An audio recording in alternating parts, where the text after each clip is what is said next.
At true naging 37.4% ang physical completion na ng Phase 2 ng North-South Commuter Railway o NSCR project as of November 14, 2023 agpangkin Department of Transportation. Sakop na ng Phase 2 ng misabing proyekto ang ruta magumpisa Malolos City, Bulacan hanggang Clark International Airport. Agpangpakin DOTR, pagsadyan dala naman din gamitang express trains ang magbiyahe Manibatan Metro Manila hanggang Clark and vice versa. Nilatag na kano yung joint venture contract ng pilatan ng gobyerno at Mitsubishi Corporation ng Japan ang pong konstruksyones y auxiliar de ferrocarriles ng Espanya. Paliwanag ng NSCR Extension Project Manager Narciso Preclaro Jr., amiras king 8.7 billion pesos ang kailangang pondo para karipitong express trains. So yung CP NS03 or yung contract package NS03 is for the limited express train sets.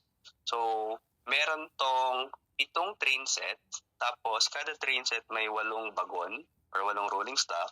So in total under the contract may ipoprocure na 56 rolling stocks. Sa ibang bansa pa gagawin yung mga bagon, doon din i-manufacture tsaka doon din i-test.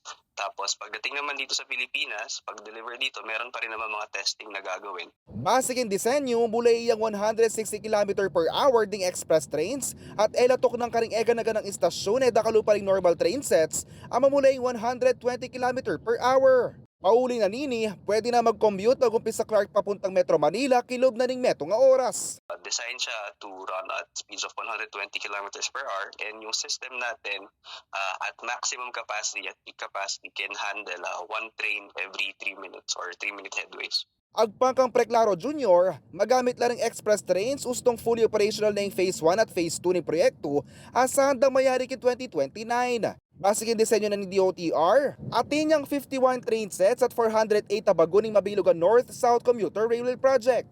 Yako po yung kaya kayong talasuy, JM De Jesus, ating pusong pakabalen.